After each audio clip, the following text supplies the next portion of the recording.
Komið þið sæl og verið velkomin í korter þriðjudaginn 9. mars. Í fréttum okkar í dag segjum við meðal annars frá því að ákveðið hefur verið að loka leikskólanum Klöppum. Þessa dagana fulltrúi tollgæslunnar að fræða fermingabörnum skaðsemi fíkniefna. Vertu velkomin í samfélagið að þessu sinni. Já, það rétt hjá þér. Þetta eru myndir hér úr kór Akureyrarkirkju, sem fallegu gluggar sem að við kannist nú mörg við.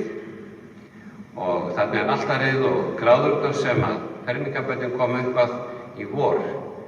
En býtum við, nú komin hundur hér upp í kór kirkjunar.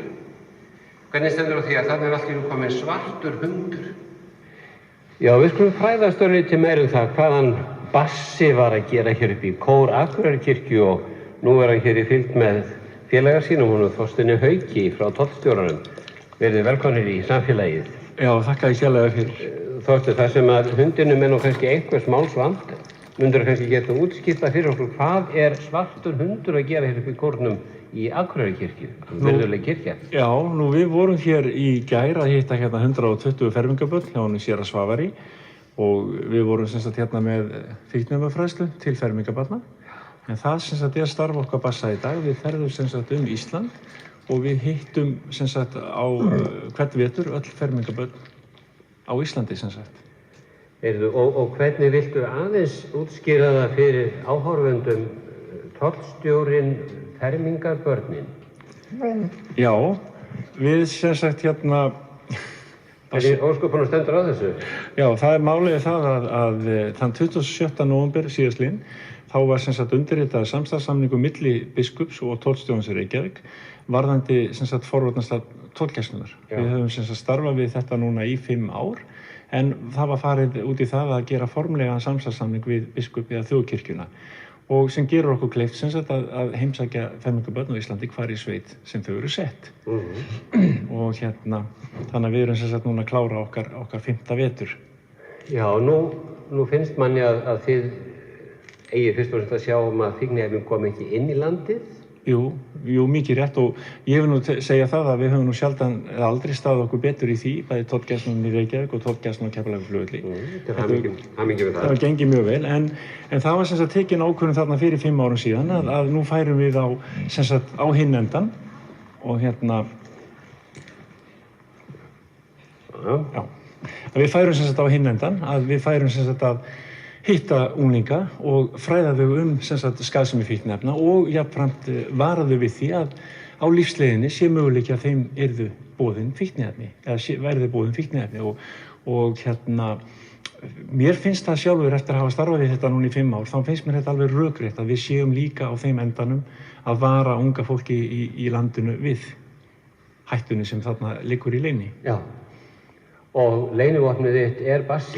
Leynivopnið mitt Bassi. Hann er mikil stjarna og eins og ég segi stundum, krakkarnir ekki að koma að hitta þennan kall, þau eru að koma að hitta Bassa. Og það sem mér hefur tekist núna í gegnum þennan tíma, mér hefur tekist að samina fræðslu og skemmtun. Það er að segja ég skemmtiði með Bassa, hann sýnir þeim listir og hann gelti nafnið sitt og ég er með áhættuatriði eins og þú sást í gærkvöldi í lokin og ég virkilega skemmti þeim með Bassa og þá með því að ná að samina þetta tvennt þá held ég að við séum að ná þó nokkuð góðum árangri. Já, ég er samfærður að vísu stóðst okkur svolítið út á laginu. Það má segja frá því að við vorum út í Sveinbjarnargerði á föstudagskvöldi og þar voru þeir félagarnir að tala við fermingabörn úr Eyjafirði. Þarna komstu í þessu fína uniformi Þorsteinn Haukur og bauðst góðan daginn eða góðan kvöldið og svo syndur þig.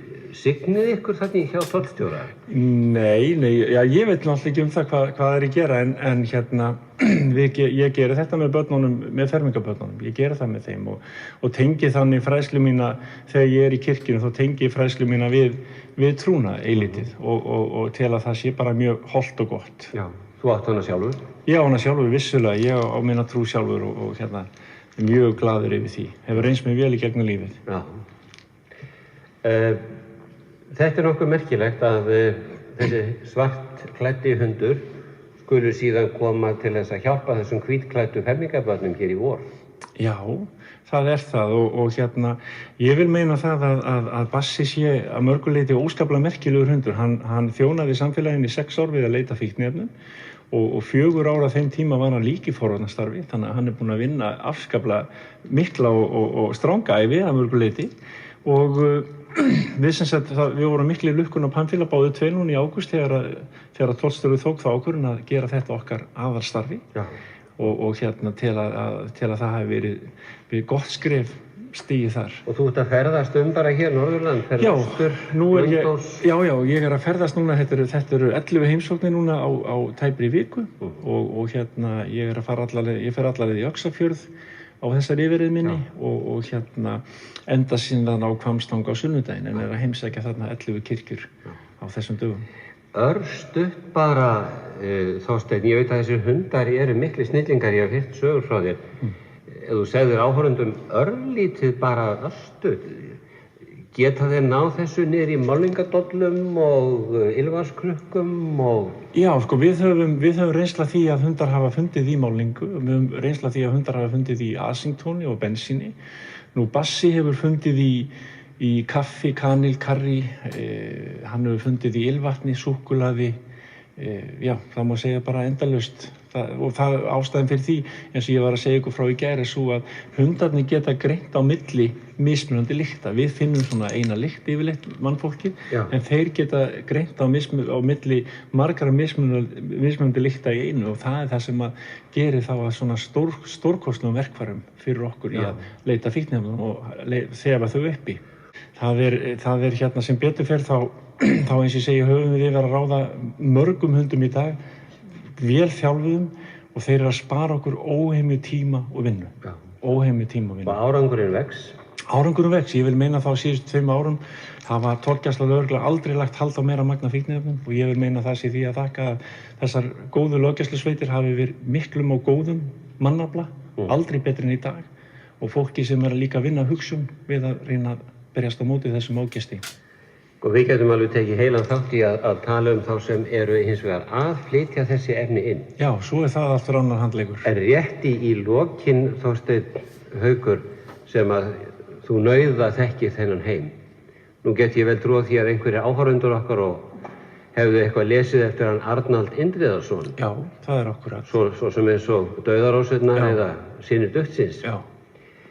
Arnaldur í rauninni að lýsa raunverulegum heimi? Já, Arnaldur ég hef lesið Arnald og Arnaldur alveg glettilega nálægt í þessum bitra raunveruleika, þessum hulisheimi sem þarna fyrir utan, bara hér, bara fyrir utan kirkjan. Það þarna heimur sem að fæst okkar þurfa nokkuð tíman að sjá. En það dapur heimur og þangað vill engi fara. Og ég langar að segja í lokin að það ástæðan fyrir því að ég hér í dag. Það ástæðan fyrir því að ég hitt þessi börn. Ég vona það að við Bassi séum til að ná til þeirra þannig að ef einhver tíma freisting mæti þeim eða einhver reynir að plata þau að þau muni eftir heimsókn okkar og þau stígi ekki fætin í þennan dauða dal. Þetta verða lokaorðin hans Þorsteins.